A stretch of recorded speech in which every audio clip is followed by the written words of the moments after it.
Isang estudyante sa kolehiyo ang umibig sa rektor.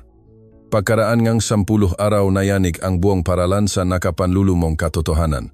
Si Sofia 20 anyos, isang estudyante sa ikalawang taon ng edukasyong pangguro na may major sa Filipino sa isang prestihiyosong universidad sa Quezon City, ay isinilang at lumaki sa isang mahirap na bayan sa Visayas. Maaga niyang naranasan ang buhay na malayo sa magulang sa kanin na pinakakasya mula sa bigas na ipinapadala ng kanyang ama mula sa probinsya. Sam nga gabing nag-aral siya sa ilalim na dilaw na ilaw nanginginig sa lamig habang nagsisikap kabisaduhin ang bawat linya ng tula. Nawala ang kanyang ina nang nasa ikawalong baitang pa lamang siya at ang kanyang ama ay nagtatrabaho sa Cebu upang suportahan ang kanyang nakababatang kapatid na nag-aaral sa high school at upang matulungan si Sofia na makamit ang pangarap niyang maging isang guro. Sa isang silid-tulugan na wala pang 10 metro kwadrado sa Sampaloc, naninirahan si Sofia kasama si Bea. Magkaiba silang ugali mula pa noong unang taon, ngunit nagtutulungan silang mabuhay. Si Bea ay masigla at prangka samantalang si Sofia ay mahinahon, tahimik at madalas mag-isip ng malalim. Nung panahong iyon, hindi batid ni Sofia na ang kanyang buhay ay malapit ng magbago sa isang ganap na bagong direksyon simula sa isang biglang pulong ng departamento. Si Rektor Ramon na may matangkat na pangangatawan, mahinahong kilos, maligayang tingin at malalim na boses na tila nagpapakalma sa buong auditorium ay nagpakita sa mga estudyante. Si Rektor Ramon, ayon sa maraming propesor, ay isang taong nag-aral sa ibang bansa, matalino, mapagpasya at lalo na may malalim na pag-unawa sa mga mahihirap na estudyanteng nagsisikap. Noong hapong iyon, nakatanggap si Sofia ng hindi inaasahang text message mula sa isang hindi kilalang numero. Ang mensahe ay maikli lamang: gusto kang makita ni Rektor Ramon. 2 PM sa opisina ng rektor. Naguluhan siya, wala naman siyang nilabak na anumang patakaran at hindi rin niya kilala ang rektor. Bakit siya tinawag? Pinagtawanan siya ni Bea, baka nakita ni Sir na maganda kakaya katinawag ng personal. Namula si Sofia, ngumiti na lang at hindi na inisip pa. Sa eksaktong oras kumatok siya ng marahan sa pinto. Ang opisina ay may amoy kahoy na pabango, mahinahon ang ilaw at ang lahat ay malinis at maayos sa kakaibang paraan. Umangat ang ulo ni Rektor Ramon at ngumiti ng bahagya. Ikaw si Sofia, kilala kita mula sa iyong nagwajing sanaysay noong nakaraang semestre. Magaling kang sumulat, may matalinong pag-iisip at may talento sa pagtuturo. Gusto mo bang maging academic assistant ko? Nagulat si Sofia. Hindi siya makapaniwala na isang estudyante mula sa probinsya tulad niya ay bibigyan ng ganong pagkakataon.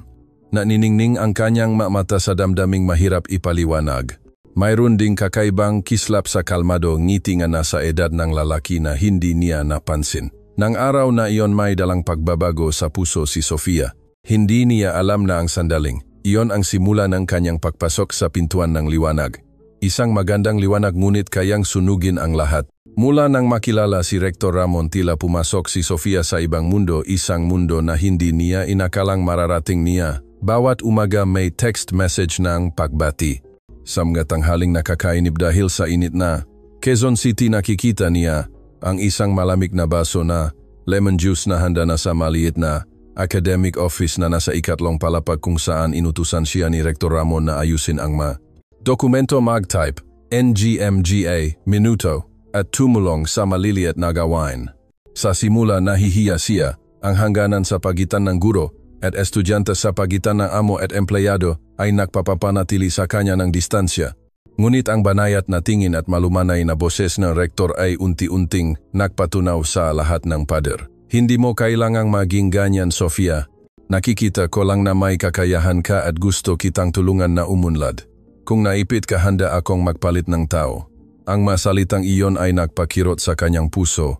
Natatakot siyang mawala ang mahalagang oportunidad. Gusto niyang patunayan na kaya niyang gawin ng maayos at bilang natural na reaksyon. Nagsimulang mas magsikap si Sofia, mas tapat sa kanyang trabaho, palaging nasa oras, mayos ang bawat set ng dokumento, ang bawat tala. Wala pang isang linggo, napansin niya na may kakaibang nararamdaman siya para kay Rektor Ramon. Hindi ito ang kilig ng kabataan, hindi rin pahanga, kundi isang banayat na pagkaakit. Nadarama niya ang init sa kanyang puso tuwing tinatawag ang kanyang pangalan sa malalim at mainit na boses na iyon. Nagsimula siyang pansinin ang gamata ng rektor, ang gamata na tila alam kung ano ang iniisip niya. Isang gabi nang bumuhos ang ulan sa Quezon City, nakatayo si Rector Ramon sa harap ng opisina, may hawak na payong at naghihintay. Sofia, ihahatid kita. Bahana sa ganitong ulan. Nagalangan siyang tumingin sa kanyang sapatos na tela na nagsimula ng masira. Tumango siya. Ito ang unang beses na sumakay siya sa maluwag na kotse. May sariwang amoy, malamig na leather seats at nanginginig ang kanyang nga kamay na nakapatong sa kanyang lumang bag. Nakatira ka sa Sampaloc, hindi ba alam ko ang lugar na iyon? Nung bata pa ako, doon din ako nanirahan tulad mo. May mga gabing napakalamig sa Quezon City, kumakain ako nga instant pancit canton at kusang tumutulo ang luha. Ang kwento na iyon ay nagpatingin sa kanya ng kakaiba sa rektor. Isang taong may karanasan, isang taong bumangon mula sa hirap tulad niya, isang taong nakakaintindi sa kanya. Ang empatiya ay dumaan sa bawat maliit na kwento, sa bawat pagkakataon na magkasama sila sa trabaho. Hindi niya alam kung kailan siya nagsimulang mangulila sa rektor. Makalipas ang ilang araw, binigyan siyang rektor ngang isang lumang libro ngang panitikang Filipino, may luma ng takip at malabong sulat kamay ngang isang sikat na propesor. Regalo ko sa iyo noong araw ay ibinigay din ito sa akin upang maniwala ako sa aking profesyon. Ngayon turno mo na. Kinuha ni Sofia ang libro, tila nagtatatalon ang kanyang puso. Sa unang pagkakataon sa kanyang buhay, naramdaman niyang kinikilala siya, hindi dahil sa kanyang mga marka, hindi dahil sa kanyang anyo, kundi dahil sa kanyang kaluluwa at determinasyon. Hindi niya batit na mula sa mga kilos na tila simple lamang, isang bitag ang maingat na inihanda. Bawat baso ng tubig, bawat sulyap, bawat payo ay may dalang pamilyar na amoy, ang amoy ng matamis na manipulasyon. Mula ng regaluhan siya ni Rector Ramon ng libro, mas lalong nalubok si Sofia sa isang relasyon na tila purong guro-estudyante, ngunit tahimik na nagbabago ang kulay. Ang mga oras ng trabaho ay hindi na lamang tungkol sa pag-ayos ng lesson plans o pag-edit ng lecture materials. Ang ito ay naging mahabang pag-uusap hanggang gabi, kung saan tahimik siyang nakikinig sa makwento ng rektor tungkol sa kanyang mahirap na kabataan, tungkol sa makabiguan, tungkol sa kalungkutan ng isang lalaking matagal nang walang tunay na nakakaintindi sa kanya. Alam ni Rector Ramon kung paano niya mapaparamdam na espesyal ang kanyang kausap. Hindi naiba si Sofia. Bawat matapos niya ang kanyang trabaho ng maaga, ngumingiti ang rektor, ang kanyang mga mata ay nagliliwanag sa tuwa, na parang bata na pinupuri. Tunay kang isang mahalagang hiyas. Hindi ako nakamali sa iyo. Unti-unti ang mapagtatakpo ay hindi na lamang limitado sa universidad. Minsan pagkatapos nga ang trabaho, tinanong siyang rektor, gusto mo ba ngang OPM Classics? May alam akong magandang coffee shop. Sasama ka ba sa akin mamayang gabi? Nag-aalangan si Sofia, sandali pagkatapos ay tumango.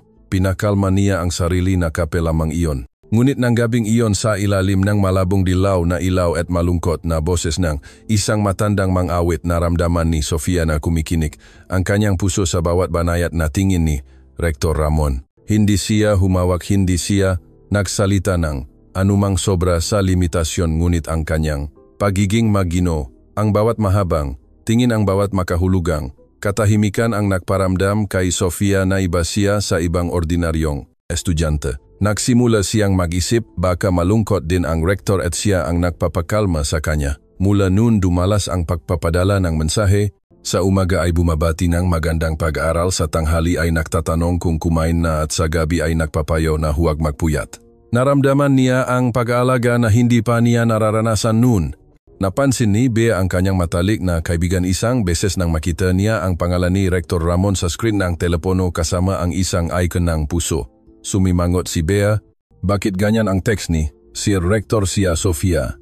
Namula si Sofia, binawi ang telepono at mahinang ngumiti. Siguro tinitingnan niya lang ako bilang isang mahalagang estudyante. Huwag kang mag-isip ngang masama. Hindi na nagsalita pa si Bea, ngunit puno nga pagdududa ang kanyang tingin. Hindi pa noon naiintindihan ni Sofia na may mabagay na hindi na kailangan pang pangalanan upang maging simula ng isang pagkakamali.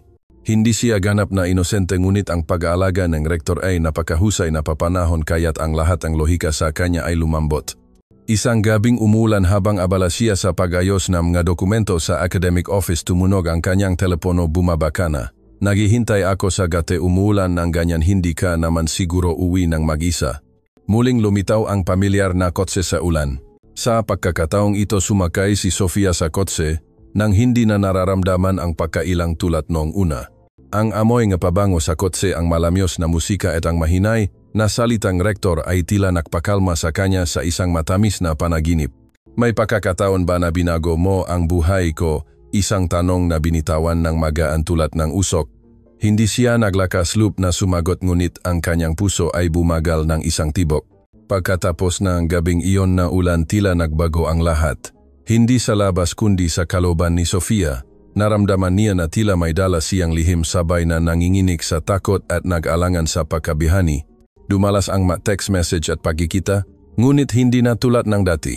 Sa tuwing nakikita niya ang pangalan ng rektor sa kanyang telepono, bumibilis ang tibok ng kanyang puso, ngunit kasama nito ay isang kakaibang pakiramdam na parang gumagawa siya ng isang bagay na mali, ngunit hindi niya mapigilan.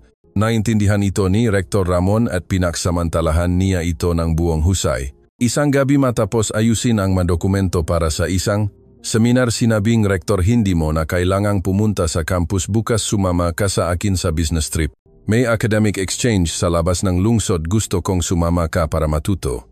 Sasagutin ko ang lahat ng gastos sa transportasyon. Nagalinlangan sandali si Sofia, ngunit pagkatapos ay naisip niya na isa siyang academic assistant, kaya't walang masama doon. Tumango siya at walang sinabi kay Bea. Nang umagang iyon, sundo siya ng kotse ng rektor sa dulo ng kalye. Nakasuot si Sofia ng puting blouse at mahabang palda hanggang tuhod, may bahagyang makeup sa mukha na sapat upang bigyang diin ang kanyang pagiging inosente. Sa kotse walang gaanong nagsasalita, tanging ang mahinang musika at ang kamay ng rektor na paminsan-minsan ay marahang dumidikit sa takip ng libro na hawak niya, tila isang tahimik na presensya. Nang dumating sila, nagulat siya, walang seminar. Isang maliit na villa lamang sa isang tahimik na resort. Maikling paliwanag ni Rektor Ramon na postpone ang seminar, ngunit dahil nabook na ang lugar, naisip ko na magstay tayo dito ngang isang araw.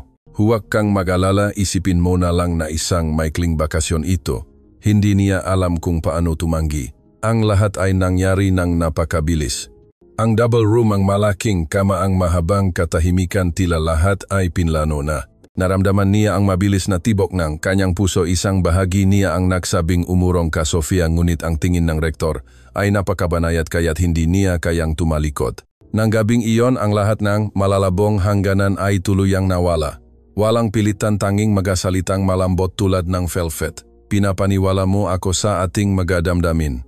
Pareho na tayong matanda, Sofia. Sa 2 taong nakaintindihan, natural lang ito. Nakahiga si Sofia pagkatapos ng lahat, nakatingin sa kisame at hindi lubos na naunawaan ang pakiramdam. Sa kanyang puso may kaunting init higit pa sa kawalan at may bahid ng takot-takot na nakapasok siya sa isang lugar na hindi na niya kayang balikan. Kinabukasan, pagbalik niya sa kanyang silid tulugan, wala siyang sinabi kay Bea. Sinabi lang niya na na-postpone ang business trip, nagkape sila at umuwi. Matagal siyang tiningnan ni Bea, ngunit yumuko si Sofia, iniwasan ang tingin ng kanyang kaibigan. Nagsimulang ilihim ni Sofia ang kanyang relasyon kay Rektor Ramon. Hindi na ito relasyon ng guro at estudyante, hindi rin matatawag na magkasintahan. Ito ay isang bagay na nakabitin, puno ng lihim na sabay na nagpaparamdam sa kanya na siya ay pinili at nagpapadama ng pagkakasala sa tuwing nakikita niya ang tingin ng rektor na dumadaan sa ibang estudyante. Nagsimula ang lihim mula noon. Isang lihim na tila maingat na itinago, ngunit kalaunan ay magiging apoy na susunog sa lahat. Pagkatapos ng academic trip, ang relasyon nina Sofia at Rektor Ramon ay unti-unting lumipat sa isang hindi matukoy na anyo. Wala na ang maingat na tingin o ang mahihiyang pagdikit ng kamay. Bawat hapon dumadaan pa rin ang rektor upang ihatid siya pawi, patuloy ang walang katapusang pag-usap tungkol sa pilosopiya ng buhay. Sa mga libro sa propesyon, ngunit sa tingin na iyon ang pagiging banayat ngayon ay may kasamang kapangyarihan. Hindi naglakas loob si Sofia na tanungin ang rektor kung ano sila sa isa't isa. Hindi rin nagsalita si Rektor Ramon, ngunit mayroon siyang ibang paraan upang pakalmahin ang mga pangako. Huwag kang mag-alala, sa pag-aral pagkatapos mong magtapos, irerekomenda kita na manatili sa universidad bilang apprentice lecturer. Kulang ang universidad sa mataong may pag-isip tulad mo at hindi mo na kailangang mag-alala sa iyong kinabukasan. Kapag maayos na ang lahat, makakahanap akong paraan upang hindi na tayo magtago. Ang mga salitang ito ay ibinubulong sa kanya sa maraming gabi na nagpapaintindi kay Sofia na bumuo ngang isang magandang panaginip para sa kanyang sarili. Isang araw kapag nagtapos siya wala nang mapanuring tingin hindi na kailangang itago ang tahimik na relasyon na ito. Kikilalanin siya pareho sa kanyang propesyon at sa kanyang damdamin. Nagsimula siyang mabuhay para sa kinabukasan na iyon. Sa tuwing naalala niya ang gabi sa fila sa halip na makaramdam ng pagkakasala sinasabi niya sa sarili na ito ay patunay ngang isang tahimik ngunit totoo na pag-ibig. Ngunit ang pangarap ay maganda habang ang realidad ay nagsisimulang mapakita ng mabasag. Mas lalong nakita ni Bea ang pagbabago sa kanyang kaibigan. Madalas magulat si Sofia tuwing nag-alert ang kanyang telepono ng mensahe o palihim na lumalabas para sagutin ang tawag o umuwi ng gabi na walang paliwanag. Isang beses pagpasok pa lang ni Sofia sa silid at bago pa man niya matanggal ang kanyang sapatos hinarangan siya ni Bea. Sofia, may problema ka, hindi ba may relasyon ka ba kay Rector Ramon Nanigas? Si Sofia nagkikipag-ngaw-ngaw, ang mga labingunit walang nasabing salita. Hindi na kailangan pang marinig ni Bea.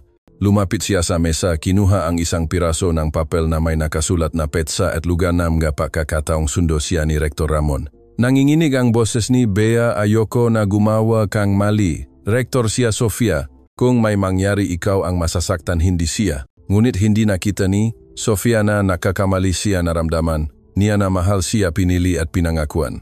Umiyak siya ngunit walang sinabi, yakap-yakap lamang ang lumang librong panitikang Filipino, ang unang regalo ni Rector Ramon na parang may hawak siyang patunay ng pag-ibig. Kinabukasan maagang pumasok si Sofia. Habang tinitingnan ni Rector Ramon ang mga lecture notes, nag-alangan siyang nagtanong, kung sakaling malaman ng iba ang tungkol sa atin, mananatili ka ba sa aking tabi? Umangat ang ulo niya, hindi na banayad ang kanyang tingin tulad ng dati, ngunit ang kanyang boses ay malumanay pa rin. Huwag kang mag-alala kapag kailangan makakahanap. Ako ngang paraan upang maging opisyal ito, ngunit sa ngayon mag-aral ka ng mabuti, kailangan kong maging matatag ka muna. Mula noon hindi na lumaban pa si Sofia. Ang lahat ng payo ni Bea ay hindi niya pinakinggan. Nagtiwala siya sa rektor, nagtiwala sa kinabukasan na iyon. Isang kinabukasan na binuo ng mga pangako at mga bitak na hindi pa siya sapat na matalino upang makita. Hindi kailanman si Bea ang uring tao na madaling balewalain ang mga hindi pangkaraniwang pagbabago, lalo na kay Sofia, ang kanyang matalik na kaibigan na mahigit isang taon na niyang kasama sa bahay. Dati si Sofia ay isang simpleng tao, nag-aral sa umaga, nagtuturo sa hapon at nagre-review sa gabi. Ngunit kamakailan lang tila naging ibang tao. Siya tahimik o biglang ngumingiti ng walang dahilan, minsan ay nakaupo nang matagal nakadapa. Palagi ang telepono at sa tuwing may text message may kumikinang sa mga mata ni Sofia, masaya at sabay na nakaalala. Nagsimulang making mapakmatyak si Bea. Naalala niya ng malinaw ang huling beses isang malamig at umuulan na gabi sinabi ni Sofia na may gagawin siya sa universidad. Ngunit bandang 9 PM aksidenteng sumilip si Bea sa bintana ng ikalawang palapag ng dormitoryo at nakita ang isang pamilyar na kotse na nakaparada sa ilalim ng postengang ilaw. Bumaba si Sofia mula sa passenger seat, may payong at mabilis na pumasok sa loob. Nanigas si Bea. Nakilala niya ang plaka ng kotse kay Rector Ramon iyon. Mula noon tahimik na isinulat ni Bea ang lahat ng hindi pangkaraniwang nangyayari. Ang oras ng pag-alis ni Sofia sa silid, ang dami ngang beses na tumatawag siya at palihim na lumalabas. Hindi siya nagtatanong, hindi rin siya nang huhusga. Alam niya na kung sasabihin niya ng maaga, isasara ng kanyang kaibigan ang kanyang puso. Pagkatapos isang araw habang kumakain sila ang biniling take-out na pagkain sa isang karinderya sa kanto, binitawan ni Bea ang kanyang chopsticks at diretsong tumingin kay Sofia. May tinatago ka sa akin, hindi ba? Nagulat sandali si Sofia at umiwas. Wala naman, siguro pagod lang ako nitong nakaraang araw. Pagod o umibig? Pilit siyang ngumiti. Siguro pwede, pero hindi pa malinaw. Hindi na nagsalita pa si Bea. Ngunit sa kanyang puso sigurado na siya. Nalulubog si Sofia sa isang mapanganib na relasyon. Nang gabing iyon, nagkunwari si Bea na pupunta sa kanyang part-time job, ngunit sa totoo ay naghihintay siya malapit sa universidad. Alam niya na may schedule si Sofia na pumunta sa academic office upang ayusin ang mga dokumento. Bandang 7 PM mula sa malayo nakita ni Bea ang pamilyar na kotse na nakaparada sa harap ng side gate. Bumukas ang pinto ng passenger seat at gaya ng inaasahan sumakay si Sofia na upo ng malapit kay Rector Ramon bahagyang nakatungo, ang mukha may hawak na folder ng mga dokumento ngunit hindi na itago ang pakalambot ng kanyang tingin. Nagtago si Bea sa likod ng pader ng parking area na mumula ang kanyang mga mata. Alam niya na hindi na ito isang relasyon sa trabaho at higit sa lahat si Sofia ang emosyonal na nakasalalay. Hindi niya ito hahayaan hindi dahil sa gusto niyang manghimasok ng malalim kundi dahil naiintindihan niya. Para sa isang lalaking tulad ni Rector Ramon na may mataas na posisyon kagalang-galang na anyo at pribadong nakaraan ang lahat ay kayang itago ng buong husay. Ngunit kung may mangyari balang araw hindi siya ang magdadalangang pasanin. Kinabukasan tahimik na nilapitan ni Bea ang isang dating profesor si Profesora de la Cruz na matagal nang nagtatrabaho sa universidad at dating malapit kay Rector Ramon. Direkta siyang nagtanong may alam po ba kayong sinuman na nakaroon ng hindi magandang karanasan dahil sa pagiging masyadong malapit kay Rector Ramon. Bahagyang nagulat si Profesora de la Cruz at biglang lumalim ang kanyang tingin ngunit maikling sinabi lamang, dapat mong sabihin sa iyong kaibigan na huminto habang may oras pa. Sapat na ang sagot na iyon para maintindihan ni Bea. May mga katotohanan na lubos na itinago sa universidad na ito at kung wala siyang gagawin, si Sofia ang maaring susunod na magbabayad. Oktubre na nagsimula nang lumamig ang panahon sa Quezon City. Ang maunang simoy ng hangin ay nagpaparamdam ng kalungkutan at kahinaan.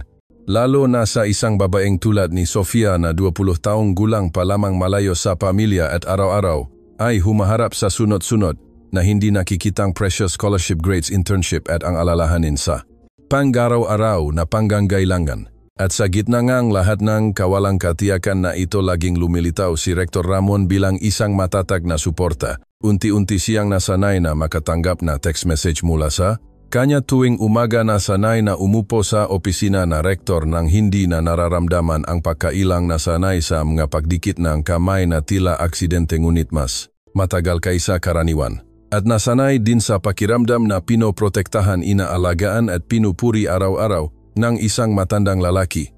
Nang gabing iyon pagkatapos ng trabaho sinabi ng rektor na manatili siya upang ayusin ang ilang dokumento. Halos wala ng tao sa buong gusali, tanging ang dilaw na ilaw mula sa ikatlong palapag ang naglalayag sa tahimik na pasilyo. Ang katahimikan ay sapat upang marinig ang pagbuklat ng papel. Pagod ka ba, tanong ng rektor habang abala siya sa pagtatype ng huling linya ng teksto. Medyo po, pero okay lang. Tumayo ang rektor, lumapit sa kanyang likuran, marahang inilagay ang kamay sa kanyang balikat at bahagyang pinisil. Hayaan mong imasahe ko ang balikat mo, masyado kang naninigas. Hindi maganda kung ganito kadami ang trabaho mo. Nagulat si Sofia ngunit sa halip na umalma nanatili siyang tahimik. Sa isang banda ay dahil sa gulat, sa isa pa ay dahil hindi niya gustong labanan ang pakiramdam ng pag-alaga. Mainit ang kamay ng rektor, regular ang kanyang pahinga sa likod ng kanyang lik na nagpapagulo sa kanyang isip. Alam mo ba, mula nang pumasok ka sa silid na ito naramdaman ko na may kakaiba na. Hindi katulad ng ibang estudyante. Ikaw ay mapagmatiyag, malalim ang pag-iisip at nagpaparamdam sa akin na gusto kitang alagaan. Binalikan ni Sofia ang kanyang posisyon upang magsalita ngunit sa sandaling iyon ay inilagay ng rektor ang kanyang kamay sa pisngi niya ng napakagaan na pagkakinis. Ang kanyang mata ay hindi na tingin ng isang guro kundi tingin ng isang lalaking nakatingin sa babaeng nais niyang panatilihin para sa kanyang sarili. Hindi ka takot, hindi ba hindi? Hindi ko lang inakalang mangyayari ito ng ganito kabilis. Ngumiti siya at marahang hinakan ang kanyang no. Minsan ang pinakatoto ay dumarating ng napakagaan. Hindi kita pipilitin kung ayaw mo. Ang naiwang salita ay tila isang imbitasyon at siya sa kanyang panginginig sa lamig ng taglamig at sa kalabuan ng kanyang damdamin ay hindi umurong. Nang gabing iyon hindi agad sila umuwi. Isinara ang kurtina ng academic office. Ang telepono niya ay naka-silent at nakapatong sa mesa. 2 beses nag-text si Bea ngunit walang sagot. Sa labas nagsimula ng umulan ng mahina sa Quezon City. Kinabukasan nagising si Sofia sa kanyang silid-tulugan na may halo-halong pakiramdam, kawalan, pagkabalisa at may bahid din ng pagkakasala. Nagtaka siya kung may nawala ba siya o may nakamit na siyang napaka-personal na hindi naiintindihan ng sinuman. Tiningnan siya ni Bea mula sa kabilang bahagi ng kama. Ang kanyang mamata ay puno ng pagdududa ngunit walang sinabi si Sofia. Ibinaba niya ang kanyang mukha sa kumot, iniwasan ang tingin ng kanyang kaibigan. Sa kanyang puso ay isa lamang ang ideya hindi na niya mapipigilan. Mula ng gabing iyon hindi na si Sofia ang walang muwang na estudyante ng nakaraang maaraw. Bawat umagang magigising sa halip na isipin ang mga aralin iniisip niya kung makikita. Ba niya ang rektor ngayon ano ang kanyang mensahe malulungkot? Ba ang rektor kung hindi siya agad sumagot? Hindi niya napansin na unti-unti siyang nalulubog sa isang orbit na umiikot lamang sa rektor. Hindi na nagpanatili ng distansya si Rektor Ramon. Ang kanyang boses sa telepono ay naging mas matatak may bahid ng pagutos. Huwag ka nang make part-time job ngayon malayo iyon at umulan pa. May trabaho ako sa campus na gusto kong ikaw ang mag-asikaso. Sa weekend huwag kang umuwi sa probinsya abala rin ang ama mo. Manatili ka at ihahatid kita sa bookstore para pumili ng magandang libro ng panitikan. Sa simula inakala lang ni Sofia na pag-aalaga iyon ngunit unti-unti niyang napansin na wala na siyang kapangyarihang magpasya. Sa tuwing tatanggi siya tahimik na lang ang rektor at hindi na magte-text. Natakot siya sa katahimikan na iyon, nagpaparamdam iyon sa kanya na tila may ginawa siyang mali, at kaya tumatango na lang siya. Isang beses niyaya siya ni Bea na magtanghalian kasama ang kanilang makaibigan. Nag-aalangan si Sofia. Ngayon siguro hindi ako makakasama. Sabi ni Rektor Ramon kailangan kong maghanda ng maaga para sa isang mahalagang bagay sa hapon. Tiningnan siya ni Bea punong ng pakadismaya ang kanyang mata. Sino ba ang tingin mo sa rektor bakit ang lahat ng bagay ay inuna mo sa kanya bago pa man? Ang sarili mo ako at ang ating mga kaibigan Yumuko si Sofia. Hindi niya alam kung paano sasagutin alam lang niya na sa kaibuturan ng kanyang puso hindi na siya comfortable tulad ng dati. Sa tuwing magte-text ang rektor ng gabi nararamdaman niyang mabigat ang kanyang loop. Sa tuwing nagtatanong ang rektor kung saan siya pupunta nararamdaman niyang kailangan niyang magpaliwanag tulad ng isang bata. Minsan pa nga ay nagtanong ang rektor sino ang ka-text mo, kaibigan mo sa dormo iba pilit siyang ngumiti, si Bea lang po. At ang ilang kaibigan sa klase. Tumango ang rektor ngunit tahimik na inilibot ang kanyang tingin sa teleponong hawak niya. Nang gabing iyon bigla siyang nakaramdam ng pagkailang ng walang pakialam na kinuha ni Bea ang kanyang telepono upang tingnan ang larawan sa klase. Hinablot niya ito ng walang kamalayan. Nagsimulang lumaki ang agwat sa pagitan ng dalawang matalik na magkaibigan. Naramdaman ni Bea na siya ay iniwan, samantalang naramdaman ni Sofia na hindi na siya ang dati. Nagsimula siyang maglihim magsinungaling at laging nabubuhay sa estado ng pagiging tensyonado tila itinatago ang isang bagay na hindi dapat malaman. Isang gabi habang nagbabrowse sa Facebook, nakita niya ang mga larawan na ibinahagi ng mga kaibigan mula sa isang soft skills workshop isang aktibidad na dati mahal na mahal niya ngunit ngayon ay wala na siyang oras wala ng espasyo. Ang lahat ay napuno nga mga pagtatakpo sa rektor ma-text message sa hating gabi at mga pagkakataong kailangan niyang naroon tuwing tatawag siya. Minsan ay mahinang sinabi ni Sofia gusto kong sumali ulit sa writing club. Nakita ko na nagbukas sila ng bagong grupo. Iwinaksi ni Rektor Ramon masyado ka ng maraming ginagawa para saan ang pagsusulat para makipagchismisan sa mga walang kwentang estudyante. Ang mga salitang iyon ay nagpatahimik sa kanya hindi dahil sa malupit na salita kundi dahil ito ang unang pagkakataon na mayroong nagpatunay na walang saysay ang bagay na nagpaparamdam sa kanya na may halaga siya. Ngunit pagkatapos ay pinakalma niya ang kanyang boses at inilagay ang kanyang kamay sa kanyang pisngi mayroon ka ako at ibibigay ko ang lahat ng pinakamabuti para sa iyo. Hindi mo kailangan ang mundo sa labas. Sa sandaling iyon ay naintindihan niya na ang tinatawag na pag-ibig na ibinigay ng rektor ay hindi lamang damdamin. Ito ay isang malambot na kulungan na hinabi mula sa matatamis na salita upang ikulong siya sa isang mundo kung saan siya ay kailangan lamang mabuhay sa paraan niya. At si Sofia sa mahaba at tahimik na gabi ay nagsimulang makaramdam ng takot-takot na wala na siyang sapat na katuwiran upang makawala. Isang umaga sa simula ng taglamig pagpasok ni Sofia sa academic office ay nakasalubong niya si Manang Josie ang staff ng opisina na nagbubuklat ng mga dokumento sa mesa na mas malalim ang inisip kaysa dati. Pagkakita kay Sofia nasabi niya may problema ang universidad nitong mga nakaraang araw. May nagpadala ng anonymous email sa opisina ang rektor. Napatigil si Sofia. Ano po yun hindi pa malinaw pero naririnig ko na may kinalaman sa etika ni propesor. Siguro tungkol ulit sa isang propesor na may relasyon sa estudyante. May ganyang insidente rin ilang taon na ang nakakaraan na muntik ng maging isang malaking gulo. Sabi ni Manang Josie habang umiling puno nga hulugan ang kanyang mamata. Tahimik si Sofia bahagyang humikpit ang kapit sa kanyang bag. Tinalikuran niya at mabilis na lumakad patungo sa hagdan, mabilis ang tibok ng kanyang puso. Nang tanghaling iyon nakatanggap si Sofia ng text message mula kay Rector Ramon. Narinig mo na ba may anonymous letter na nagtatarget sa akin? Manatili kang kalmado. Hindi ito makakaapekto sa iyo kung mananatili kang tahimik. Isang lamig ang gumapang sa kanyang likod. Ito ang unang pagkakataon na binanggit ng rektor ang kahihinatnan ng ganun kalakas. Hindi na ito masalita ng pagpapakalma, hindi na malalim at mainit na boses o banayad na ngiti kundi matitigas na salita na parang babala. Nang hapong iyon nanatiling nakaupo si Sofia nang walang kibo sa kanyang silid tulugan.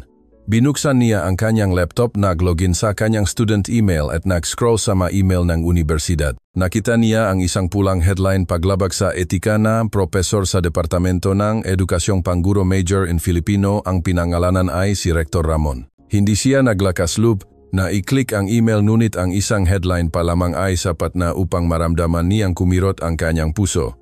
Sino ang sumulat ng sulat na iyon, si Bea ba o iba pa na nakakaalam ng kwento o isang tao na tulad niya nun? Nang gabing iyon tumawag si Rector Ramon, hindi na malambing ang kanyang boses.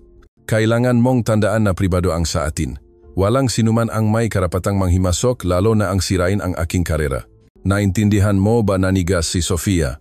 Wala pa akong sinasabi kahit kanino po. Huwag kang mag-alala, basta manatili kang tahimik, mawawala rin ang lahat. Ito ang unang pagkakataon na nakaramdam siya ng takot nang marinig ang kanyang boses. Hindi takot na iwanan kundi takot, hindi na siya ang taong pinakakatiwalaan niya.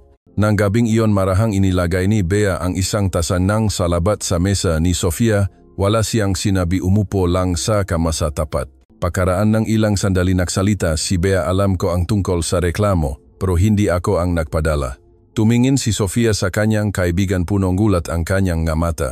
Alam mo rin, dahan-dahang tumango si Bea. Sofia, hindi ikaw ang una. Nag-imbestiga na ako bago ka pa. May isang taong nawala sa universidad na walang sinumang nangahas na banggitin. Natatakot ako. Kung magpapatuloy ka, ikaw ang susunod. Hindi umalma si Sofia, yumuko siya at mahigpit na hinawakan ang lumang panyo na ipinadala ng kanyang ina. Hindi lamang ang sulat na iyon ang nagpasingaw ng bulungan sa buong universidad, kundi pati na rin ang nagpabaling sa kanya upang suriin ang kanyang sarili. Nagmamahal ba siya o isa lamang siyang piyesa sa kamay ng isang napakatalinong tao?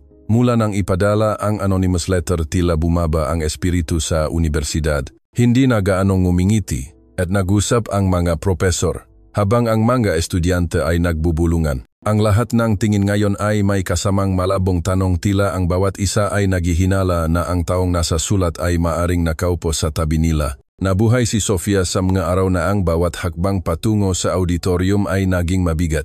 Hindi niya alam kung sino ang sumulat ng sulat, hindi niya alam kung sino ang tumitingin sa kanya nang may kuryosidad, hindi rin niya naglakas loob na magtanong pa kay Bea tungkol sa taong nawala na binanggit niya. Alam lang niya na mula ng araw na iyon hindi na siya tinatawa ni Rector Ramon sa academic office tulad ng dati.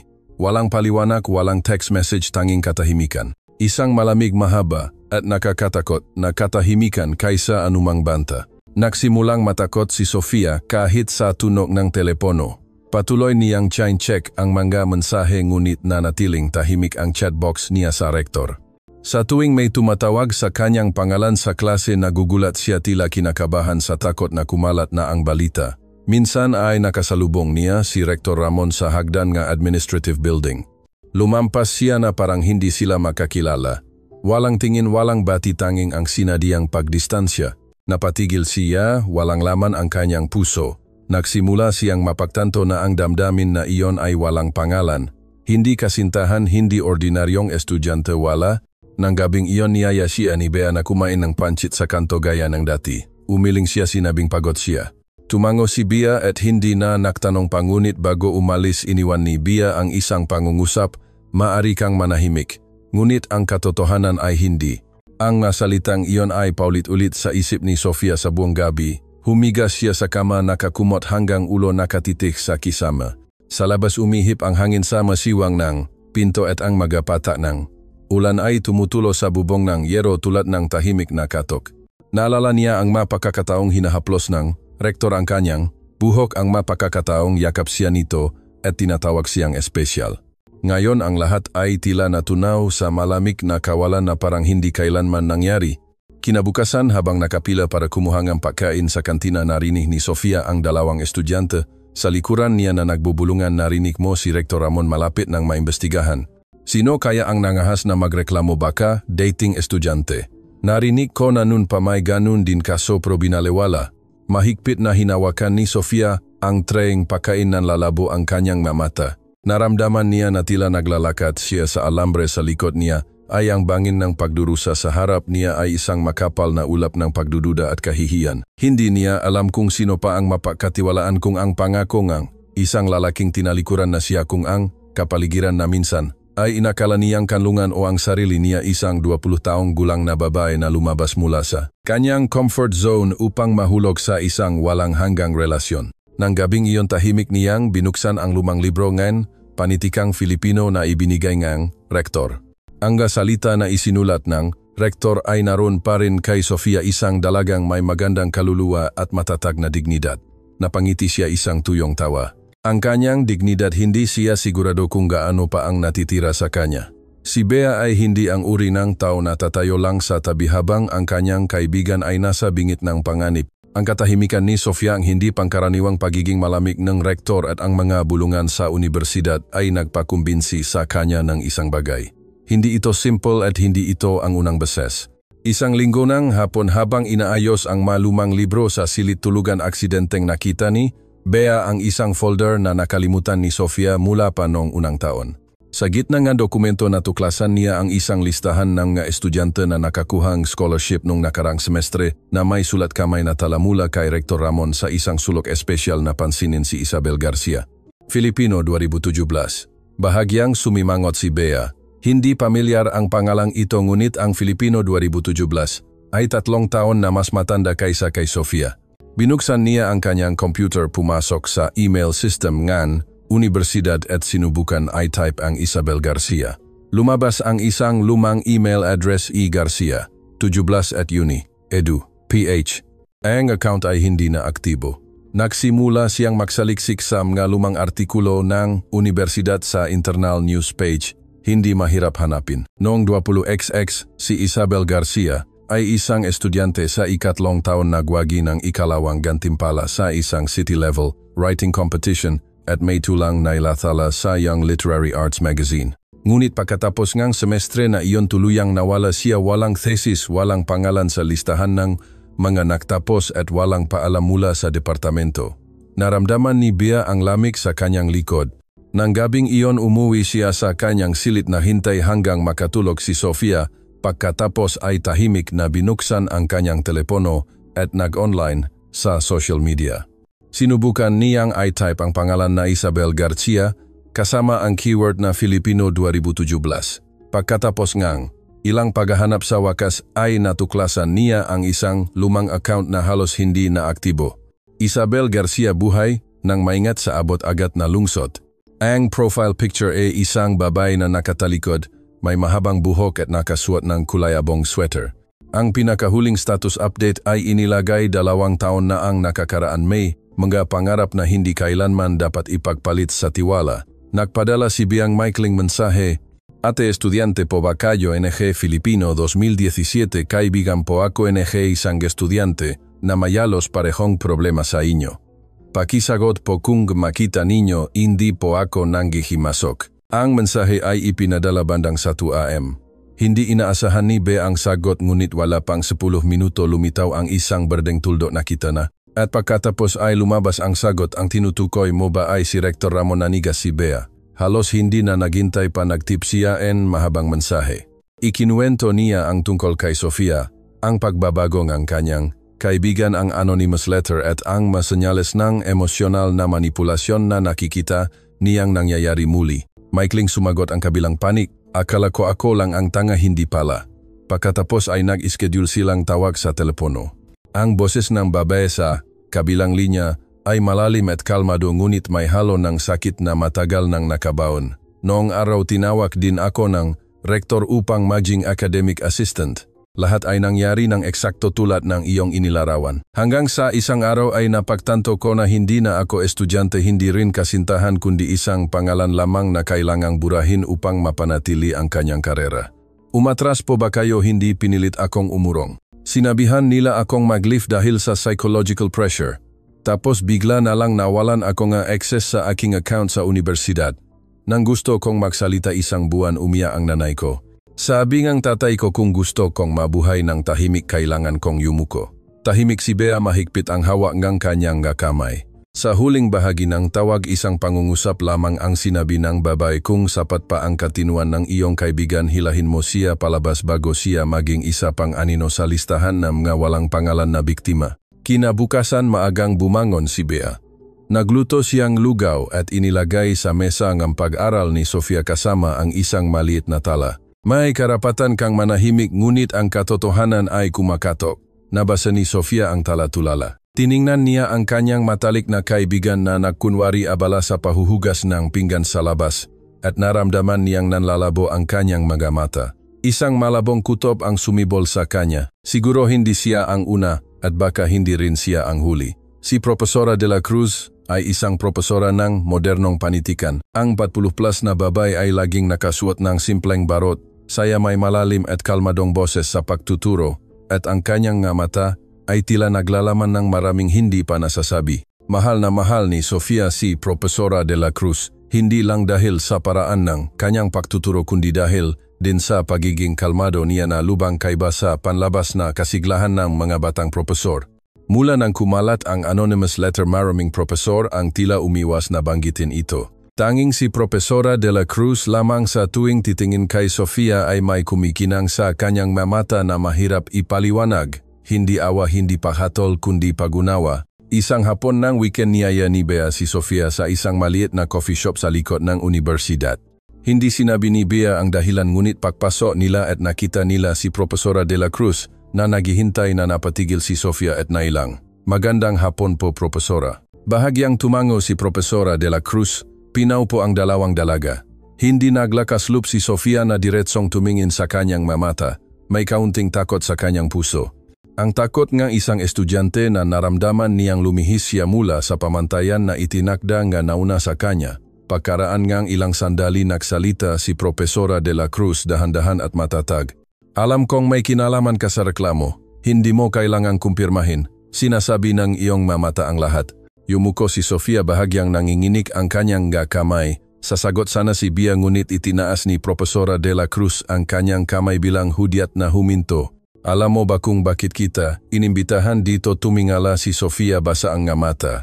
Dahil gusto ninyo akong huminto, umiling si Profesora de la Cruz. Dahil ayoko na manahimik katulad ng pananahimik ko noon. Ang espasyo ay tila tumahimik. Sandali nagulat si Sofia. Mahigpit na hinawakan ni Bea ang kamay ng kanyang kaibigan sa ilalim ng mesa. Huminga ng malalim si Profesora de la Cruz at nagsimulang makuwento sa isang kalmadong boses na nakakapanindig balahibo. Siya raw ang pinakabatang propesor sa departamento at si Rektor Ramon na nunay bisrektor ang direktang gumabay sa kanya. Inimbitahan din siyang sumama sa business trip, pinuri dahil sa matalas niyang pag-isip at naniwala sa mga pangako na makasama silang gagawa ng malaking bagay para sa edukasyon. At pagkatapos ay huminto siya, ang kanyang mata ay tila nakatingin sa isang napakalayong alaala.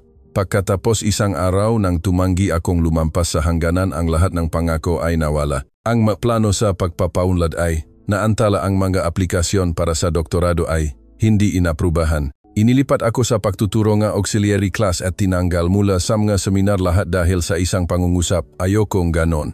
Hindi na napigil ni Sofia ang kanyang sarili, tahimik na bumuhos ang kanyang luha. Pero bakit po hindi kayo nagsalita? Dahil natakot ako. Natakot sa tsismis, natakot na walang maniniwala, natakot na tingnan bilang isang bigong propesor na nagbibintang.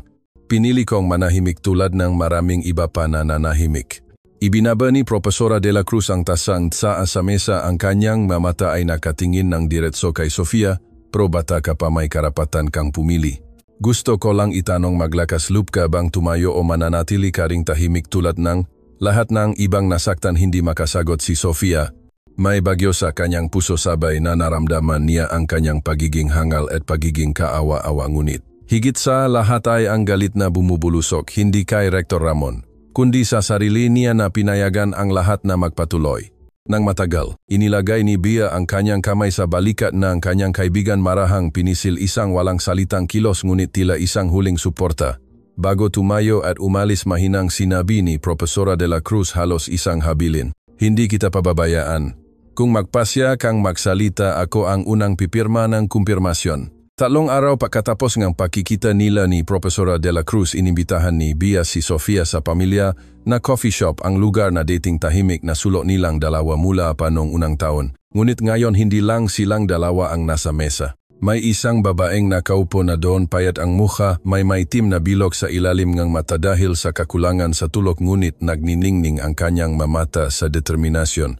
Hindi na kailangan pang ipakilala, nakilala na agad ni Sofia na si Isabel Garcia pala iyon ang dating estudyanteng nawala. "Hello," mahinang bati ni Isabel.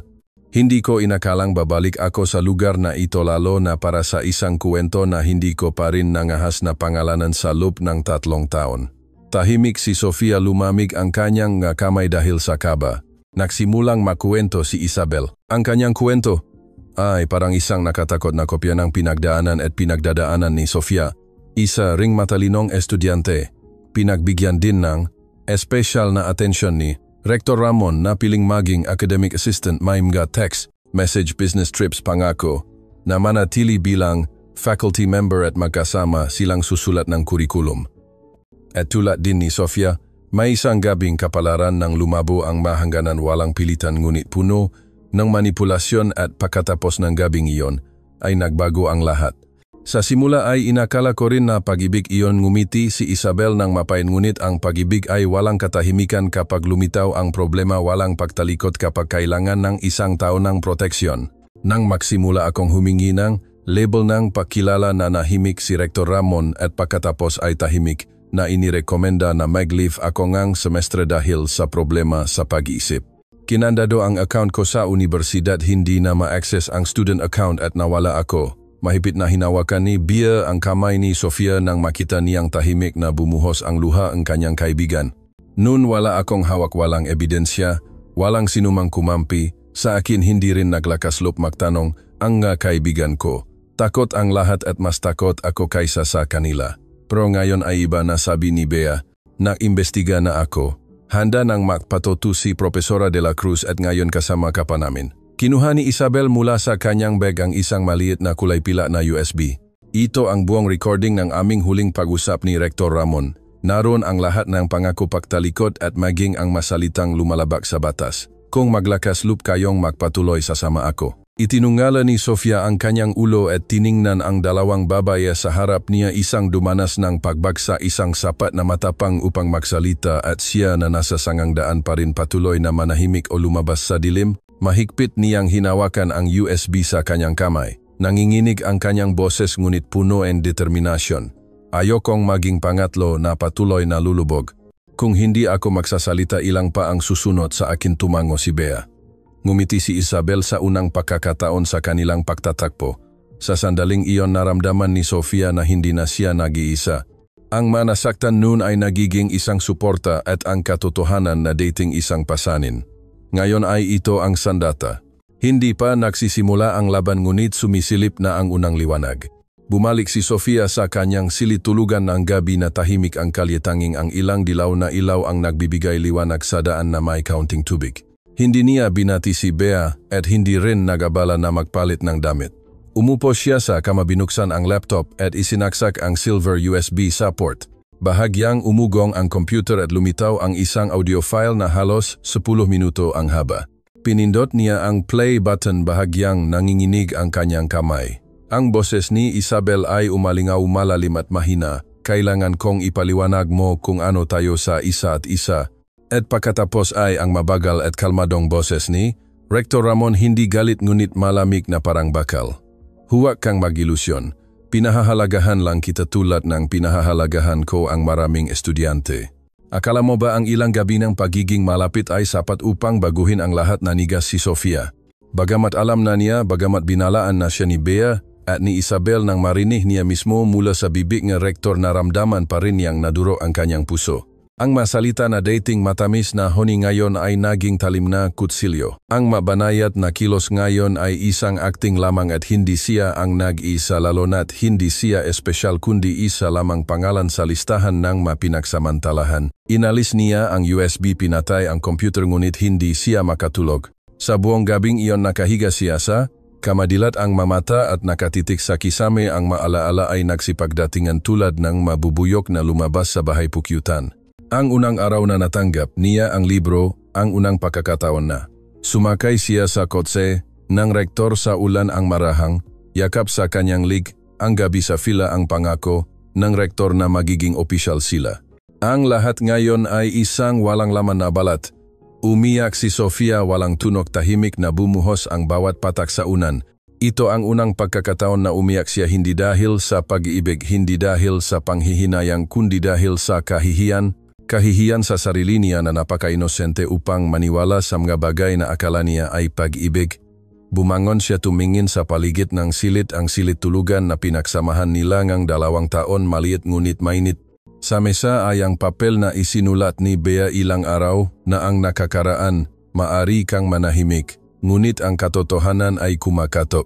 Kinuha niya ang lapis at nagsimulang magsulat sa likod nito. Binuksan ko na ang pinto at hindi ko hahayaan na makalagpas ang sinuman ng hindi nagbabayad. Kinabukasan, pagising ni Bea, nakita niya ang kanyang kaibigan na nakaupo na sa mesa, nakatali ng maayos ang buhok, kalmado ngunit determinado ang kanyang mata. Bea, sabi ni Sofia sa nangingini na boses, gusto kong gawin iyon. Magsasalita ako. Hindi na nagtanong pa si Bea. Lumapit siya at marahang pinisil ang balikat ng kanyang kaibigan. Alam ni Sofia na hindi siya natulog ng gabing iyon, ngunit alam din niya na iyon ang unang gabi sa loob ng 1 taon na siya ay tunay na gising. Pagkalipas ng 2 araw, pumasok si Sofia sa gusalingang administrasyon ng may ibang pakiramdam. Wala nang takot na makita ngang sinuman, wala nang mahiyaing kilos sa pasilyo. Direkta siyang umakyat sa 3 palapag, marahang kumatok ng 3 beses sa pamilyar na pinto ng opisina ng rektor. Itinaas ni Rektor Ramon ang kanyang ulo. Sandali siyang natigilan nang makita siya, pagkatapos ay mabilis na nabawi ang kanyang kalmado.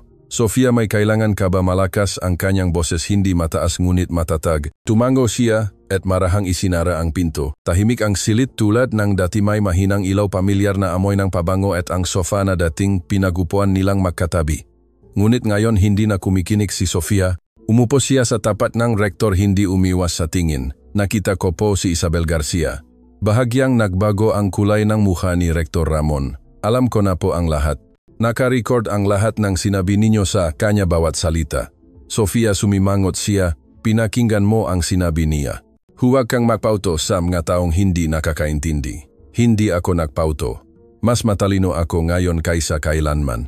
Kinuha ni Sofia mula sa kanyang bag ang isang maliit na piraso ngang papel, isang kopya ngang formal na reklamo kasama ang USB ngang ebidensya na ipinadala sa Komite ngang Disiplina ng Universidad. Ipinadala ko na ang lahat ng kailangang ipadala kasama ang audio recording, ang testimonya ni Profesora de la Cruz at ang listahan ng mga estudyante na dating pinagbigyan ng espesyal.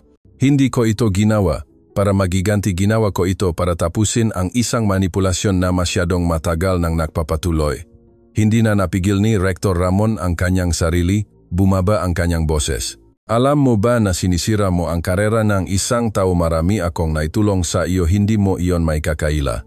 Mapait na ngumiti si Sofia, hindi kayo tumulong dahil magaling ako.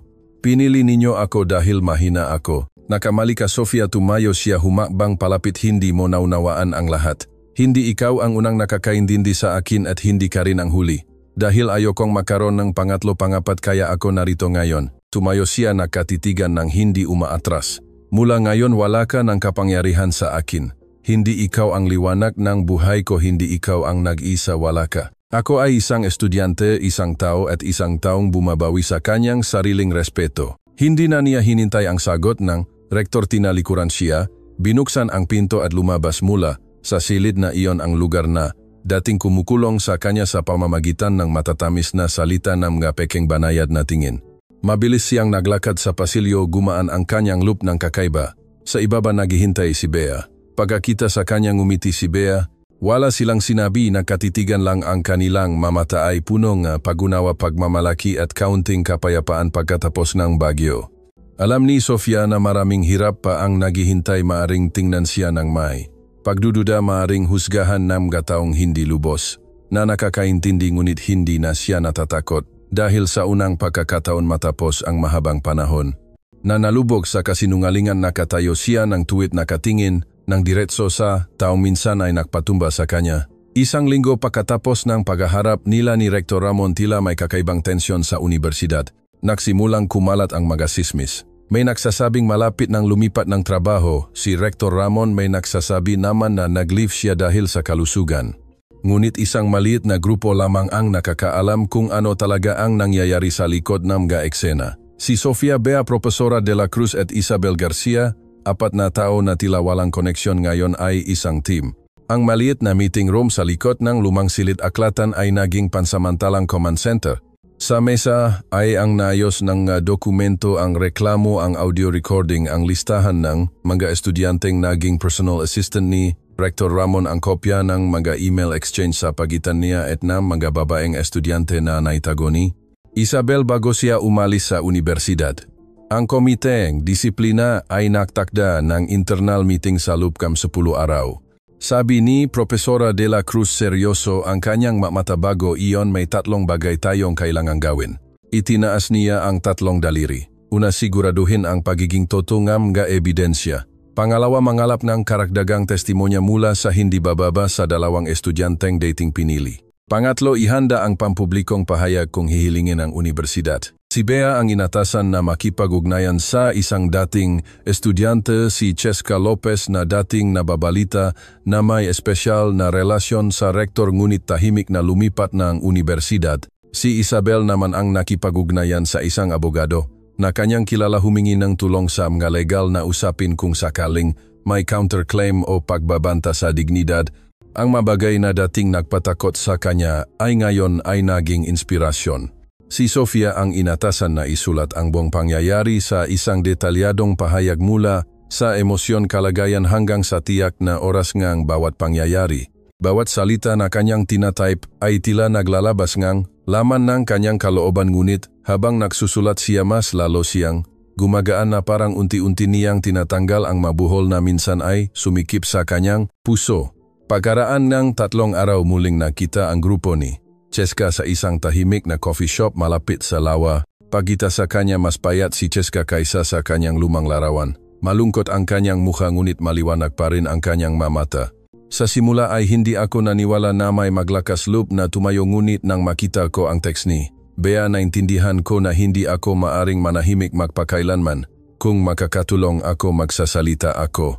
Ikinuwento ni Cheska ang kanyang karanasan. Halos kapareho ngang kay Isabel, maliban na lang na sapat siyang matatag upang huminto ng maaga, ngunit ang resulta ay ang pagputol ngang kanyang scholarship, ang hindi normal na pagbabago sa kanyang grades at sa huli ay ang pagpilit sa kanya na lumipat ng kurso. Sa mga nakaraang taon na buhay siya sa pakiramdam na siya ay nabura. Hindi ko kailangan ng kasikatan. Gusto ko lang na walang sinuman ang mahulog sa sitwasyon tulad ng sa akin.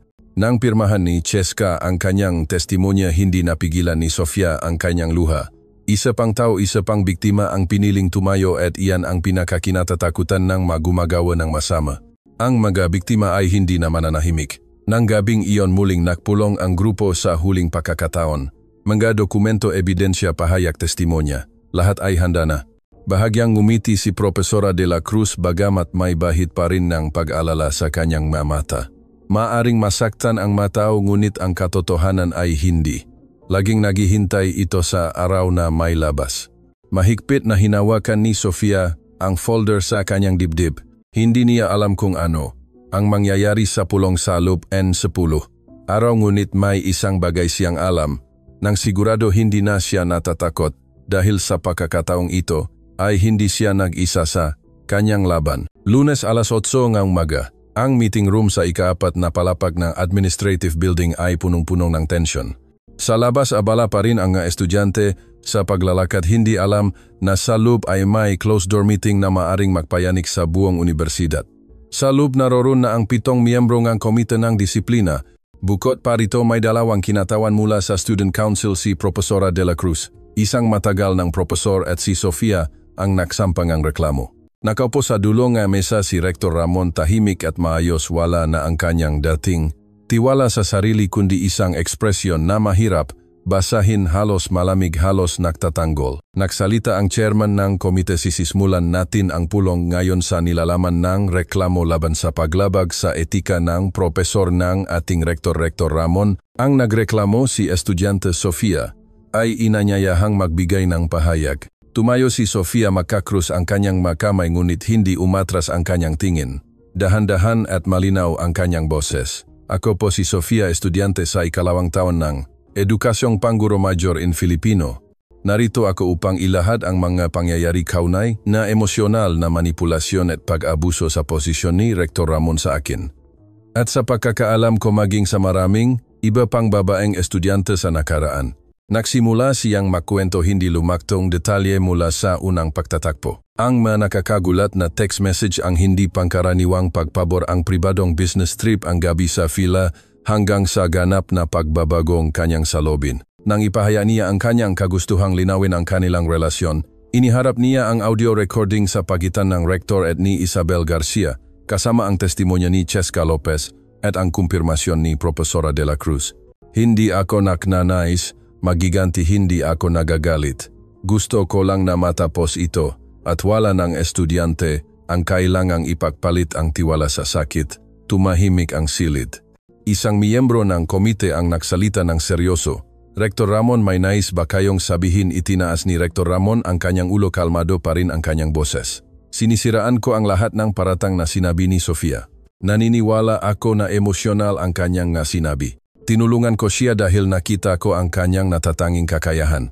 Kung may ma-recording man maaring na-edit ang maito, pinaninindigan ko ang aking karapatang humiling ng legal na pagpapatunay bago magpatuloy.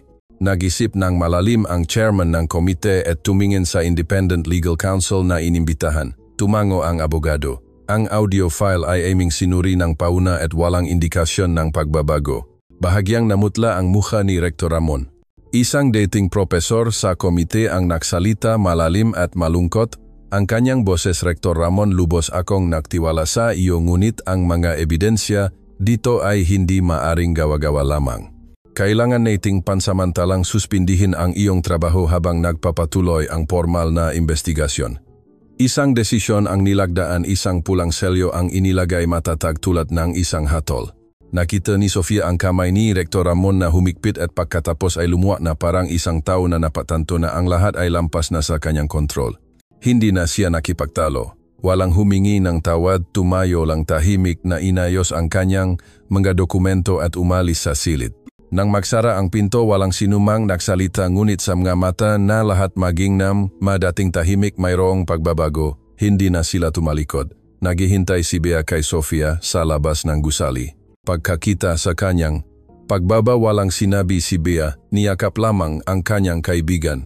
Isang mahigpit na yakap ng pagmamalaki at pasasalamat. Hindi umiyak si Sofia ngunit ang kanyang luha ay hindi na luhang sakit kundi luhang kalayaan. Ang balita tungkol sa pansamantalang pagkasuspinde ni Rektor Ramon ay kumalat ng mas mabilis kaysa anumang lecture. Wala pang 2 araw, pinag-usapan na ito ng buong universidad. Ang mga hindi kumpletong balita ay nagsimulang lumitaw sa mga forum ng estudyante, group chats at maging ang mga anonymous na komento na may halo ng toto at huwad, mabuti at masama.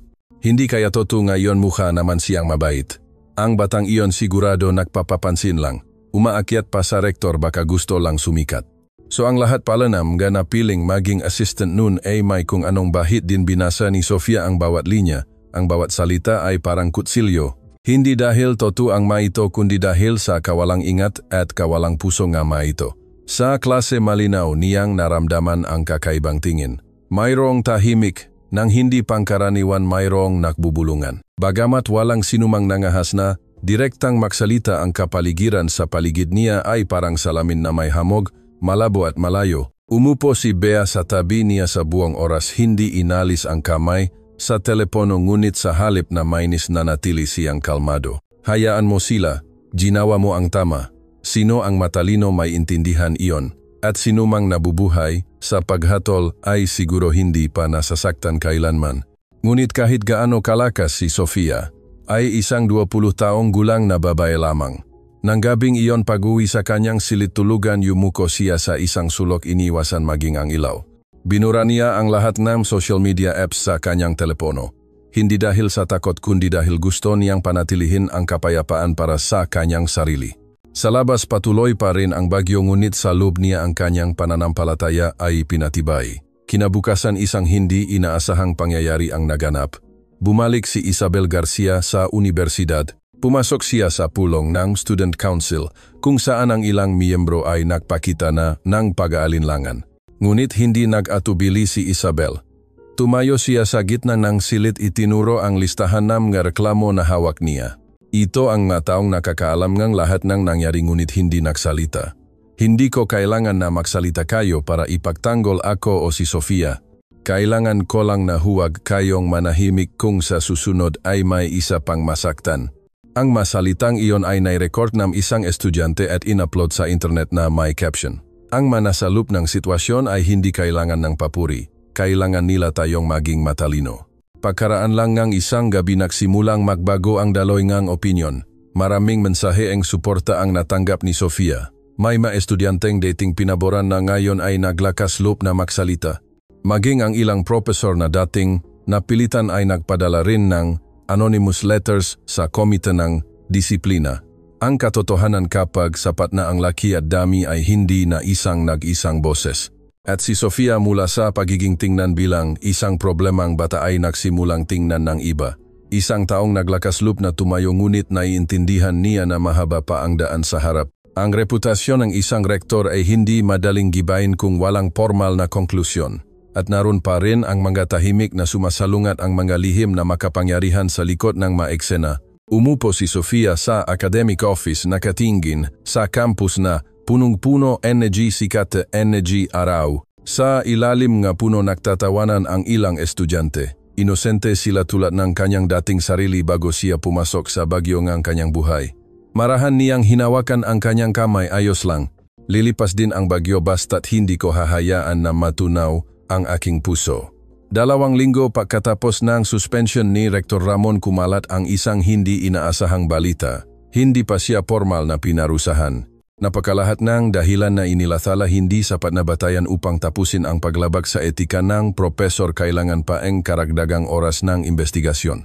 Binasa ni Sofia ang abiso nangingini ang kanyang makamay. Inimbitahan siya ni Profesora de la Cruz at Bay sa isang maliit na coffee shop malapit sa universidad. Mahina ang ulan. Sa gitna ng tunong ang ulan mahinang sinabi ni Profesora de la Cruz mayroon ka Rector Ramon na backer, si Gino Fernandez Undersecretary ang kagawaran ng edukasyon at matalik na kaibigan ni Ramon mula pa noong kolehiyo.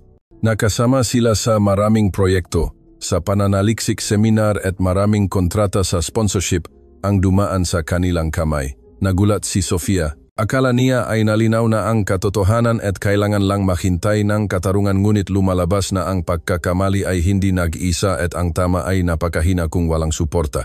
Mahigpit na hinawakan ni B ang kanyang kamay ano na ngayon may pag-asa pa ba tayo nag-isip ng malalim si Profesora de la Cruz at kinuha mula sa kanyang bagang isang piraso ng papel isang kopya ng anonymous letter.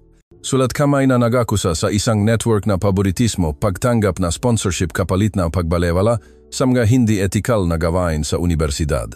Ang sulat na ito ay ipinadala sa komisyon sa serbisyo sibil. 2 taon na ang nakakaraan ngunit nawala. Ngayon ang sumulat ay muling napadala sa akin ng kopya at handang magbigay ng karagdagang ebidensya. Mahigpit na hinawakan ni Sofia ang papel. Gayon ay naintindihan niya na si Rektor Ramon ay isa lamang sunod-sunuran. Ang nagmamanipula ay si Undersecretary Fernandez ang makoneksyon sa likod ng mga eksena na nagpatahimik sa napakaraming estudyanteng tulad niya. Niyaya ni Isabel Garcia si Sofia sa lumang sports field pagkatapos ng klase. Hawak ni Isabel ang isang USB. Ito ang recording ng pag-usap sa pagitan ni Rector Ramon at ng isang sponsorship partner tungkol sa paglikha ng daan para sa isang research proposal sa pamamagitan ng pag-alis sa mga estudyanteng sumasalungat. Ang kapatid ko na dating IT staff sa universidad ay aksidenteng nakapag-backup ng server data bago umalis sa trabaho. Kinuha ni Sofia. Sa kanyang isip isang tanong ang lumitaw ng malinaw. Kailan pa hindi magiging lugi ang mga estudyante? Kailan pa hihinto ang pagprotekta sa kasamaan nakpasya? Siyang sumulat ng isang open letter nilagdaan ng kanyang tunay. Napangalan at ipinadala sa lahat ng propesor sa universidad sa student, council at maging sa media. Sa sulat hindi niya inulit ang detalyeeng insidente kundi diretsong sinabi hindi ako nagreklamo para lamang parusahan ang isang individual kundi para magtanong. Ang pagkakamaling ang isang tao ay maring aksidente ngunit ang isang sistema na nagpapahintulot sa pagkakamali ay sinasadya.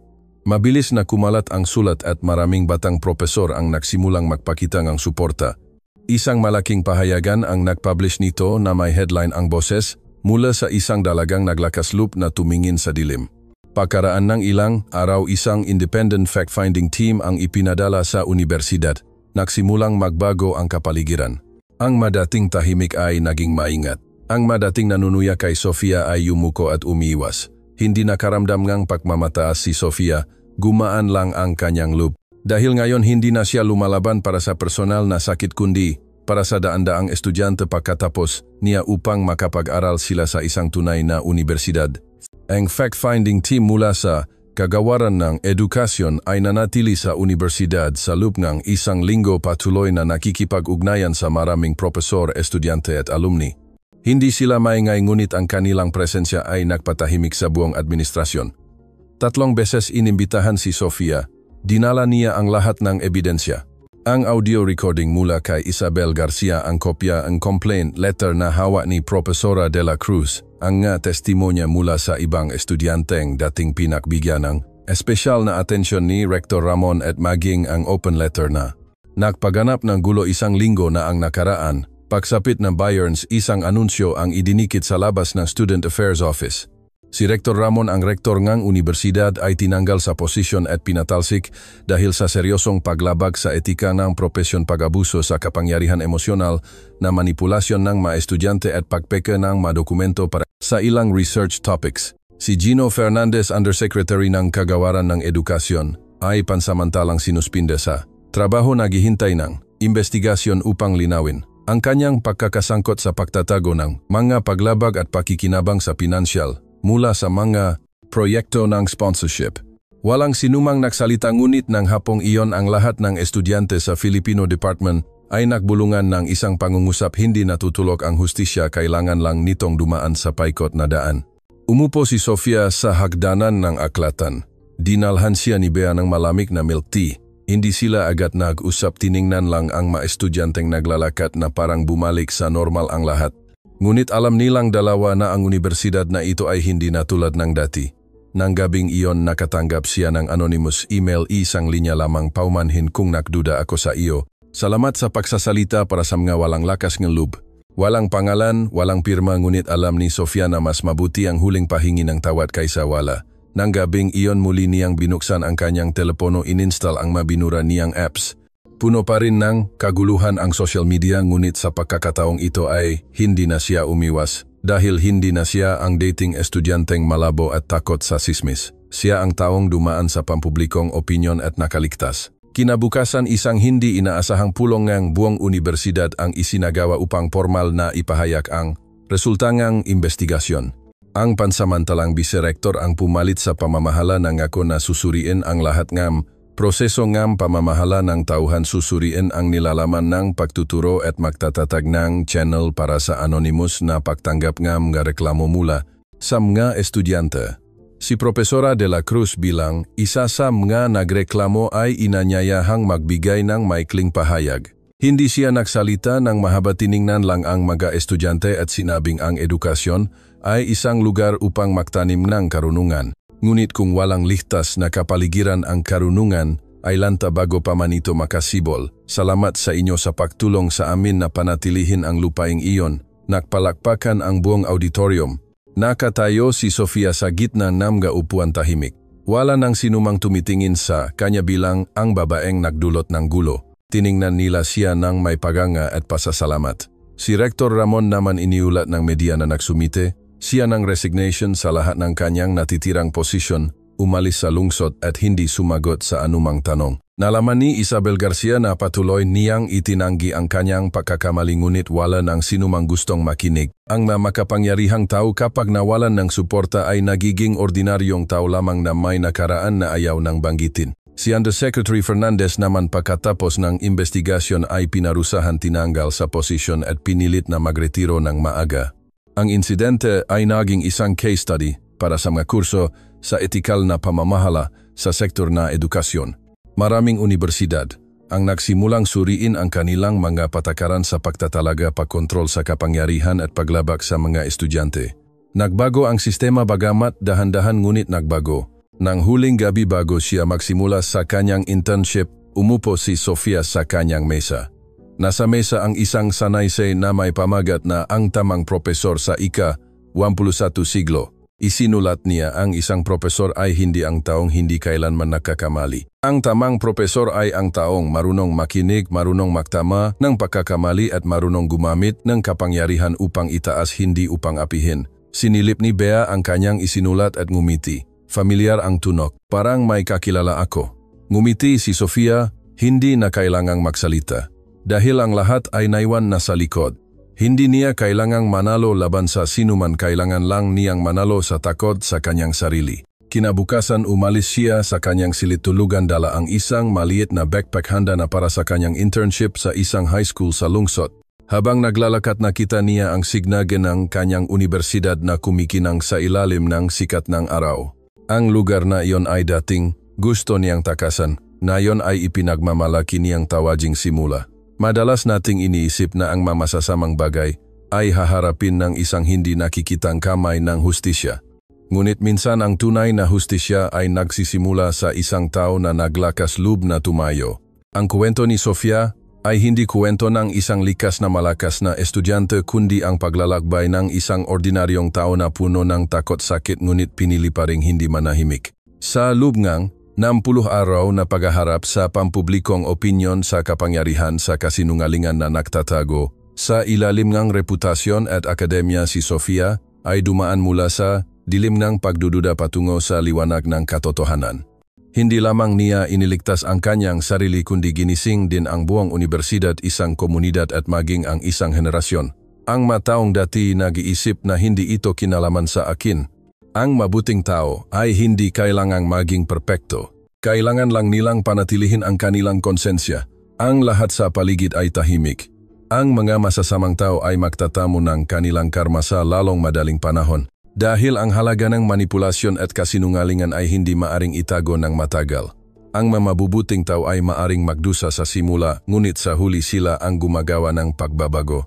Kung ang kwentong ito ay may maiwan marahil, ito ay isang paalala. Kung ikaw ay nakaharap sa kawalang katarungan, huwag mong isipin na napakaliit mo. Dahil ang isang maliit na apoy kung sumisiklap sa tamang oras ay sapat upang bigyang liwanag ang isang madilim na silid.